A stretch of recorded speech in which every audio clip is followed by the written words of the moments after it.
Bien, pues el tema que he preparado hoy es sobre la ley de Dios, la ley de Dios. Y empiezo con una pregunta.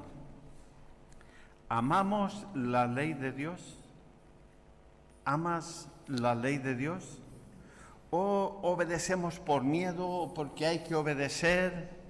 ¿Por qué obedecemos? ¿Amamos su ley? ¿Es una ley buena para nosotros? ¿O la ley es algo, porque la ley siempre tiene ese estigma de ser algo que impide tu libertad, que te limita? Sin embargo, lo que vamos a ver hoy es que la ley de Dios amplía nuestra libertad, garantiza nuestra libertad. No es para limitarla, no es para coartarla, es para ofrecernos un camino por el que andar, para desarrollar un carácter. Dice el Espíritu Profecía que nosotros no somos salvos por las obras, somos salvos por la fe. Todos creo que estamos de acuerdo en eso. Sin embargo, ella dice que obedecer fortalece un carácter, desarrolla un carácter, ¿no?, que nos capacita para ser útiles a la sociedad y también para vivir en el cielo con Jesús. Mirad lo que dice el Salmo 119 y en el versículo 163. No todo el versículo, pero dice el poeta y el autor, David: amo tu ley. Dice él, amo tu ley. Y os pregunto, ¿amamos nosotros la ley de Dios? ¿La amamos o es algo que hacemos con cierto miedo? ¿Amamos la ley? ¿Disfrutamos obedeciendo a Dios? Porque amar implica también disfrutar, hacer esas cosas con gozo. Hay otro en Salmo 119, tiene varios versículos que hablan sobre la ley. El versículo 18 dice: abren mis ojos y miraré las maravillas de tu ley. Las maravillas de la ley. La ley está llena de maravillas según el texto. ¿Vemos nosotros maravillas en la ley o solo vemos prohibiciones? ¿Qué vemos al ver la ley de Dios? Porque él dice que ve maravillas. En el versículo 32 del mismo capítulo dice: por el camino de tus mandamientos correré cuando se ensanche mi corazón. Es decir, él ya no anda, ya corre. El camino se le hace ya maravilloso, ya corre, ya de alegría, de satisfacción, de libertad, ¿verdad? Porque la ley de Dios es un camino sin trampas, es un camino recto. El 105, un versículo también muy, muy conocido, dice: lámpara es a mis pies tu palabra y lumbrera a mi camino. ¿Es una luz o es un obstáculo para hacer lo que queremos y que nos impide hacer lo que nos gustaría? Si fuese así, algo fallaría en la vida de un cristiano. Recordemos también el versículo 45, este es muy bonito. Dice: andaré en libertad porque busqué tus mandamientos. Andaré en libertad. O sea, es lo contrario de lo que a veces se puede pensar sobre las leyes, ¿no? Las leyes tienen esa connotación de, pues te impiden hacer lo que quieres, porque tienes que obedecer la ley. Pero aquí el poeta y autor del Salmo, Rey David, dice: andaré en libertad porque busqué tus mandamientos.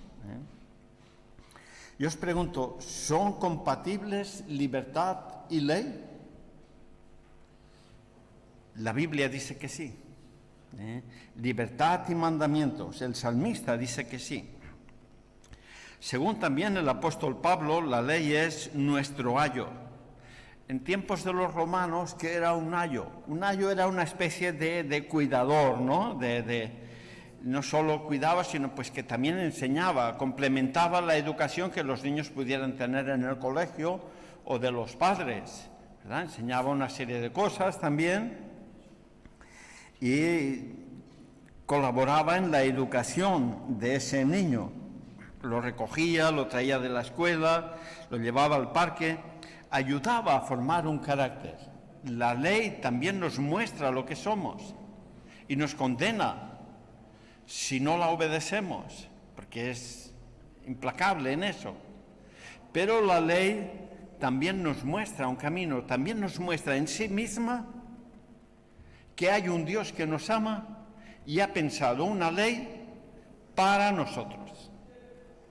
Porque todos tenemos que recordar que Dios es tu Dios, ¿verdad? Cuando decimos servir a Dios, lo que realmente es que tú tienes un Dios todopoderoso que está a tu servicio. Él sí está a tu servicio, ¿verdad? Y Él crea una ley para nosotros, para fortalecer nuestra fe. El propio Jesucristo dijo sobre uno de los mandamientos, lo cual se puede extrapolar a toda la ley: el hombre no fue hecho por causa del sábado, sino el sábado por causa del hombre. Es decir, hay una ley que está pensada para nuestro bien, no para condicionarnos, no para atarnos, sino para garantizar nuestra libertad o para mejorarla. Algunos nos acusan por ahí, en algunas denominaciones, de estar bajo la ley y no bajo la gracia, porque guardamos los mandamientos y también porque forma parte de la ley. Descansar un día a la semana, descansar los sábados. Pero yo siempre digo, estar bajo la ley es estar condenado por la ley, que así nacemos. Todos nacemos bajo la ley. Pero cuando aceptamos a Cristo como nuestro Salvador, dejamos de estar bajo la ley para estar bajo la gracia. ¿Qué es estar bajo la gracia? Que ya no eres culpable. Te han declarado inocente. No solo inocente, sino además hijo y heredero, ¿verdad? Y la ley garantiza nuestra libertad. Hay cosas que una persona no puede hacer cuando está en la cárcel. No puede robar, no puede matar, porque está en la cárcel. No puede estafar. Pero ahora imaginemos que le dan la libertad, porque hay un indulto. Dios, que ha muerto por él, le da la libertad. Esa persona sale de la cárcel. Ahora se ha convertido al Señor. Y ahora que se ha convertido, porque ya no está bajo la ley, sino bajo la gracia, puede robar, matar, mentir, adulterar. No. Ahora guardará la ley porque ama a sus semejantes y tiene una mejor autoestima, porque sabe lo que Él es para Dios. Y ya, ahora guarda la ley, pero porque desea guardar la ley, porque está pensada para Él. Y ese nuevo ser que ha nacido de nuevo es compatible con guardar esa ley. Me gustaría que abrieseis vuestras Biblias si queréis seguirlos, si no, pues yo leeré los textos por el capítulo 20 de Éxodo, donde se habla de los 10 mandamientos. Y empieza por el versículo 1, que aún no es la ley, pero es interesante, porque antes de dar la ley, Dios firma. Dios pone su firma sobre lo que a continuación viene. Y dice, habló Dios todas estas palabras diciendo. Él ha firmado, para que sepamos quién da esa ley, de quién viene. Es algo importante, saber no solo por qué se hacen las cosas, sino quién me pide que las haga. Y aquí vemos que me pide alguien que me ama, que es mi Dios, que está a mi servicio, que piensa todo para mi bien. Y Él me da unas pautas. A continuación, en el versículo siguiente dice, yo soy Jehová tu Dios, que te saqué de la tierra de Egipto, de casa de servidumbre. Primero firma, después se presenta. Yo soy tu Dios, el que te ama, el que te dio la libertad. Y si te di la libertad, ahora no es para quitártela, sino para que andes en ese camino de libertad. Y creo una ley nueva para ti, que van a garantizar tu libertad. Pero sabéis, 8 de los 10 mandamientos empiezan por la palabra no. Solo 2 empiezan en forma positiva. Acuérdate del día de reposo, y el quinto, honra a tu padre y a tu madre. Pero 8 empiezan por la palabra no. A mi modo de ver, así lo entiendo yo. ¿Por qué empiezan por no? Pues porque el pueblo de Israel acaba de salir de Egipto, y un pueblo esclavo no podía decir no. Siempre tenía que decir, sí, Señor, lo que usted diga, Señor, mande el Señor, a sus pies, Señor, usted es mi dueño, Señor, lo que usted diga, Señor. Ahora el Señor le dice, no, tú puedes decir no, porque ahora eres libre. Y eso es lo que el Señor nos está diciendo. Antes no podíamos, yo no podía cuando era joven, porque tenía unas tendencias, tenía unos sueños, tenía unos objetivos, y era divertirme a costa de quien fuera. Pero cuando nacemos de nuevo, Dios nos muestra un camino mejor, un camino más excelente, un camino en el cual podemos ser más felices. Y ahora Él nos da la sabiduría para saber elegir, y nos da la fuerza, el amor a Él, porque ha muerto por nosotros, y la fuerza para poder decir no. Ahora soy libre y no voy a hacer eso. Por eso, a mi modo de ver, muchos mandamientos empiezan por esa palabra, no. El primer mandamiento dice, en el versículo 3, no tendrás dioses ajenos delante de mí. ¿Por qué nos pide el Señor eso? ¿Necesita Él que le pongamos en primer lugar? Lo necesitas tú y yo, ponerle a Él en primer lugar, para no perder el norte, para siempre estar orientados, para saber a quién seguimos, para saber a dónde vamos, para saber de dónde venimos, ¿verdad? En Egipto, el pueblo de Israel estaba obligado a tener otros dioses. Seguramente tenían que adorar a otros dioses o morían. Cuando nosotros no conocíamos a Dios, quizás teníamos otros dioses. Solo ganar dinero, solo divertirnos, solo disfrutar de ciertas cosas. Pero Dios abre un camino nuevo. Y ahora podemos decir no, y podemos ponerle a Él en primer lugar. En el segundo mandamiento dice, no te harás imagen ni ninguna semejanza de lo que está arriba en el cielo, ni abajo en la tierra, ni en las aguas debajo de la tierra. No te inclinarás a ellas ni las honrarás, porque yo soy tu Dios, Dios fuerte, celoso, que visito la maldad de los padres sobre los hijos, hasta la tercera y cuarta generación de los que me aborrecen, y hago misericordia a millares, a los que me aman y guardan mis mandamientos. Hay una bendición también en guardarlos, curiosamente, ¿no? Yo os pregunto, ¿tiene Dios miedo a la competencia? ¿Tiene miedo Dios a que tú adores el sol? Como en algunas culturas, adores un palo, que lo hagas bonito y lo adores, una piedra. ¿Tiene miedo Dios a que tú adores pues el tarot, las cartas, los horóscopos, etcétera? Dios no. ¿Por qué? Porque Él seguirá siendo el mismo. Él no quiere que tú adores esas cosas, porque tú volverías a ser esclavo. Y Dios ha muerto por ti y por mí para que seamos libres. No solo para que tengamos la vida eterna, sino para que en esta vida andemos en libertad, guardando sus mandamientos, porque son mandamientos de libertad, mandamientos que no conocíamos. Antes no podíamos decir no. ¿Por qué? Porque no había el conocimiento. Yo no tenía el conocimiento cuando era joven. Dios me muestra un camino más excelente. Y lo acepto.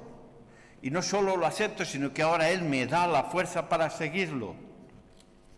Y en esa libertad es que ahora podemos decir no. Antes no podíamos. El pueblo de Israel no podía decir no, ahora sí. Dice, no tomarás el nombre de tu Dios, dice el tercer mandamiento, no tomarás el nombre de tu Dios en vano, porque no dará por inocente Jehová al que tomare su nombre en vano. ¿Por qué pide esto? A mi modo de ver, Él nos está diciendo, yo a ti te tomo en serio, tan en serio que he muerto por ti, y tan en serio te llevo que haré cualquier cosa por ti, todo lo que te convenga para tu salvación lo haré. Pero si tú no me tomas a mí en serio, me tomas en vano, el Señor lo que nos está diciendo es, pronto dejarás de creer en mí, porque no me tomas en serio, porque no me amas de verdad, porque no estás dispuesto a defender tu libertad, a defender a tu Dios que te ama. Prefieres perderlo ante las dificultades. Por eso Dios nos pide, no tomes mi nombre en vano, porque no es cualquier cosa, es tu Dios. Es el que ha muerto por ti, es el que vendrá a buscarte y es el que cada día busca y defiende tu libertad. Incluso Él va más lejos. ¿Hay alguna padre o madre que entre vosotros o que conozcáis que lleve esculpido en la mano el nombre de sus hijos? Yo no he conocido ninguno. Pero Dios sí lleva esculpido en la mano, grabado a martillo y clavo, el nombre de todos sus hijos, de todos, el tuyo también. Por eso Él no toma tu nombre en vano. Lo dice Isaías 49, 15 y 16. Dos textos muy conocidos y muy bonitos. Tan bonitos que a pesar de ser tan conocidos, pues vale la pena leer. Dice, ¿se olvidará la mujer de lo que dio a luz para dejar de compadecerse del hijo de su vientre? Aunque olvide ella, yo nunca me olvidaré de ti. Y sigue diciendo en el 16, he aquí que en las palmas de mi mano te tengo esculpida, delante de mí están siempre tus muros, en la palma de mi mano te tiene esculpido el Señor, tiene grabado tu nombre. ¿verdad? El cuarto mandamiento dice, acuérdate del día de reposo para santificarlo. 6 días trabajarás y harás toda tu obra, mas el séptimo día es reposo para Dios. No hagas en él obra alguna, ni tú, ni tu hijo, ni tu hija, ni tu siervo, ni tu criada, ni tu bestia, ni tu extranjero que está dentro de tus puertas. Porque en 6 días hizo Dios los cielos y la tierra, el mar y todas las cosas que en ellos hay, y reposó en el séptimo día. Por tanto, Jehová bendijo el día de reposo y lo santificó. El Señor nos está diciendo, antes no tenías derechos. El pueblo de Israel acababa de salir de Egipto. Tenía que trabajar 7 días a la semana, 14 horas al día. No tenía ningún derecho, no podía decir no. Pero ahora era un pueblo libre y puede decir no. Nosotros igual. Hay gente que piensa que vive solo para ganar dinero. Solo para ganar dinero es su principal objetivo. Todo lo demás tiene que ser secundario. Y si eso se interpone en su camino, pues dejarán eso, pero seguirán en sus logros, en sus objetivos, ganar dinero. Yo siempre digo, si una persona, 2 personas, uno descansa un día a la semana, como mínimo, porque la ley de Dios se lo recomienda, se lo aconseja, se lo pide, y otro no trabaja, o sea, y el otro no descansa ningún día de la semana, trabaja los 7 días, cuando se mueran, el que ha trabajado todos los días se lleva más que el otro. Se lleva lo mismo, de aquí se lleva lo mismo, no se lleva nada, ¿verdad? Dios quiere que pensemos con libertad, porque Él da un día para que nosotros estemos en contacto con nuestro Dios, para que nos dé una fuerza, para que sepamos de dónde venimos, sepamos por qué estamos aquí, sepamos cuáles son sus planes para nosotros y los prioricemos.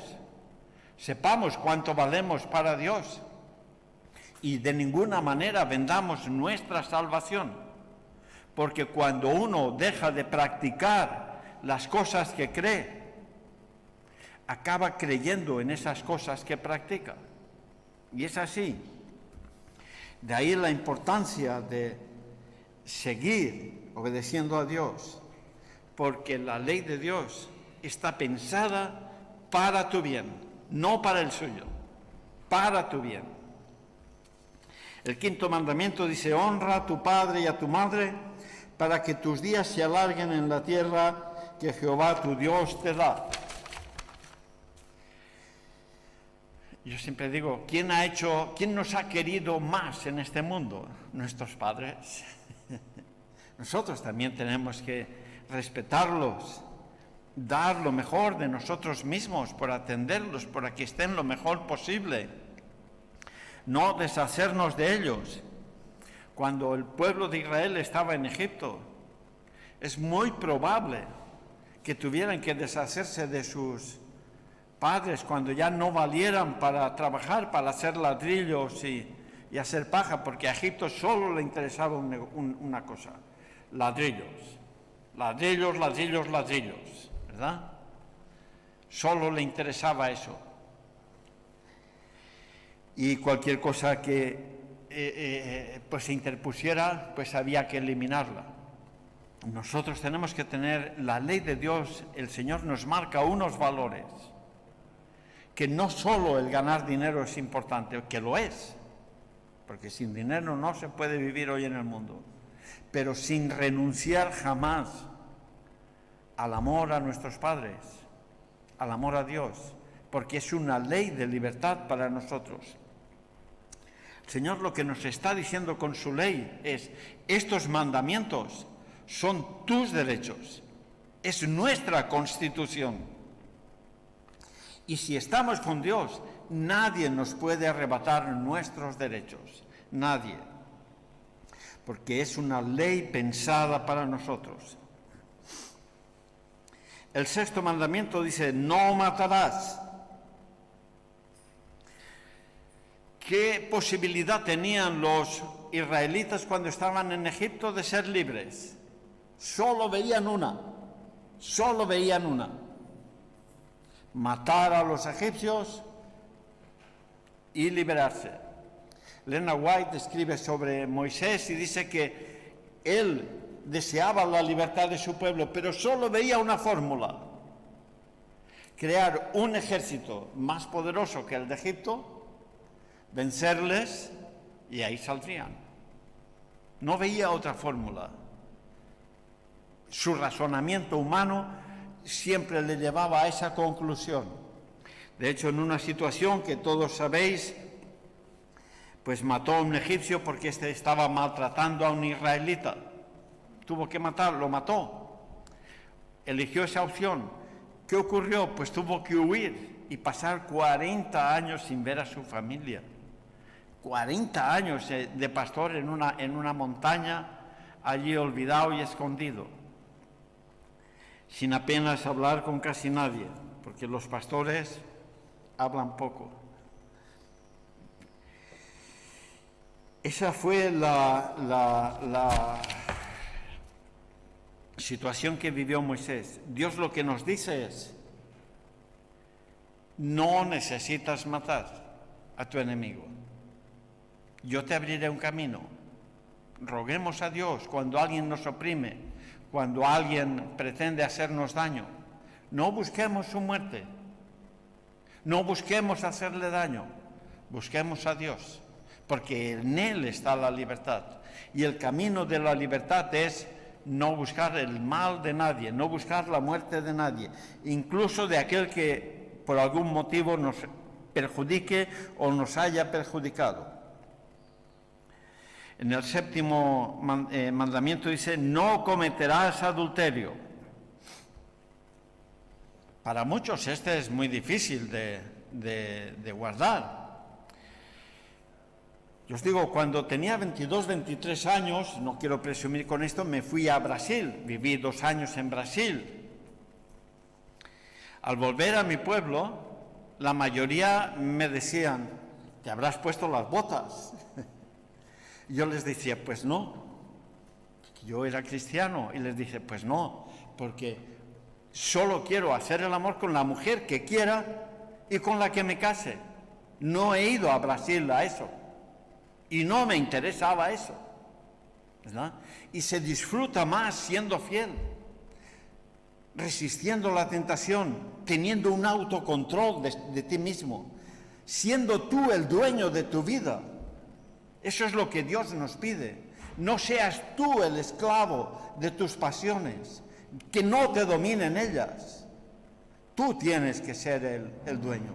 He conocido a lo largo de mi vida personas que han tenido problemas con el sexo.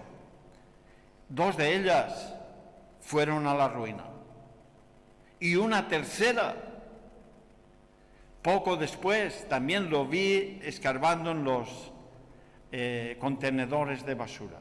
2 que habían tenido mucho dinero fueron a la ruina total. Esclavos de sus pasiones. Y Dios quiere que seamos un pueblo de gente libre, de gente que ama al Señor, que abre un camino nuevo para nosotros. El 8º mandamiento, ya estamos terminando, dice, no hurtarás, no robarás. ¿Qué posibilidad tenía un israelita allí en Egipto de tener algo si no era a través del robo? Era imposible prosperar. Te daban la comida y tú a pisar paja y a hacer ladrillos. Y no había más. Si tú querías buscar un futuro mejor para tus hijos, tener un dinero ahorrado, tenías que robar. No veían otra opción. Pero el Señor nos dice, tú no eres un esclavo. Puede que no tengas mucho, pero el dueño del universo, nos dice el Señor, soy yo. No tienes que robar, pídeme a mí. Y yo abriré las puertas para ti. Yo te bendeciré. Es lo que el Señor desea. Y nos pide que estemos preparados para sus bendiciones. Porque las quiere dar, no las quiere guardar para sí. La persona que roba, la mayoría acaban en la cárcel. Porque el ladrón tiene esa tendencia. Si hoy ha robado 1.000 euros, mañana quiere robar 2.000, al día siguiente quiere robar 5.000, al año siguiente ya quiere robar 1.000.000 y acaban pillándolo. Y acaban en la cárcel. Y cuando uno empieza a robar, se impide a sí mismo, se priva de tener ideas constructivas con las que poder ganarse la vida, siendo a la vez útil a la sociedad. Y eso es lo que el Señor quiere que seamos. Nos ganemos el sustento y si Dios quiere que seas rico, serás rico, pero quiere que lo seas siendo una bendición para la sociedad, consiguiendo el dinero y teniéndolo, en la forma que Dios disponga. ¿Por qué? Porque ahora somos libres. El 9º mandamiento dice, no hablarás, está en el versículo 16, no hablarás contra tu prójimo falso testimonio. Está muy de moda eso, criticar que algo queda, ¿verdad? Hoy estamos viviendo en un mundo muy competitivo para todo, para puestos de trabajo, para oposiciones, pueden presentarse muchas personas a la misma plaza. Sin embargo, a pesar de competir, Dios nos pide, porque hay que competir, hay que optar a trabajos o a oposiciones o a lo que sea. Pero Dios nos pide que lo hagamos sin criticar al otro, amando al otro, siendo incluso una buena influencia para él y que podamos ser amigos. Ese es el objetivo de Dios, porque cuando tú criticas a otro, lo más probable es que desees que eso que has criticado, que él es, lo sea de verdad, porque si no tú quedas como un mentiroso. Si dices que ese es un tal, un cual, o esa es una tal, una cual, deseas que lo sea, para tú tener razón. Cuando criticamos, el más perjudicado eres tú. Puede que al otro le hagas daño, pero ese daño pasará. El tuyo va a ser más difícil de curar, porque es un veneno que tú te comes. La crítica es destructiva, pero especialmente para uno mismo. De ahí que el Señor nos dice, no caigas en eso, no caigas en eso. El 10º y último mandamiento dice, no codiciarás la casa de tu prójimo. No codiciarás la mujer de tu prójimo, ni su siervo, ni su criada, ni su buey, ni su asno, ni cosa alguna de tu prójimo. La codicia lleva a la locura. Todos conocemos el caso de Nabot a manos de Acab y su mujer Jezabel. Acab quería la viña de Nabot. Era una viña fantástica, debía ser una viña muy bonita. Y el rey miraba de la ventana, quiero esa viña. Pero Nabot le dijo, no la puedo vender, es de mis padres, es una herencia, es mi vida, quiero dejársela a mis hijos, ¿verdad? Habló en lenguaje mío, ¿Qué hizo Jezabel? Urdió un plan para matarlo, acabar matándolo con falsos testimonios y quedarse con la viña. Porque la codicia lleva a la envidia, a los celos y puede convertirnos en personas miserables. Y Dios ha muerto por nosotros para que aquí en esta vida seamos personas excelentes, que aman a los demás, no para envidiar las cosas de ellos. Si alguien tiene más que tú, tiene un coche Mercedes, un Ferrari, que Dios le bendiga y le dé vida para saludar, que tiene 3 casas, pues que Dios le dé vida para disfrutarlas. Tú no tienes que envidiar, tú tienes que pedir a Dios las bendiciones que son para ti, porque es Dios quien las da y tiene para ti. Ya concluyo. No olvidemos que a Dios no se le han acabado las bendiciones, sigue teniendo para ti.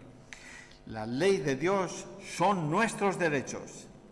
Antes no podíamos decir no, pero ahora podemos decir no, porque ahora somos libres. El Señor nos ha hecho libres. La ley de Dios es nuestra constitución. Por eso mi invitación hoy es que busquemos a Dios de todo corazón, busquemos al Señor, nos dé esa libertad, esa fuerza para saber siempre elegir, no olvidando que Dios es el dueño de todo. Un Dios que es tu Dios, que murió por ti, que está a tu servicio las 24 horas del día y que pronto volverá, porque Él ama a su pueblo, te ama a ti y te pide que tú ames su ley, le obedezcas por amor a Él, no para salvarte, sino porque tú también le amas. Pues gracias por vuestra atención y feliz sábado a todos.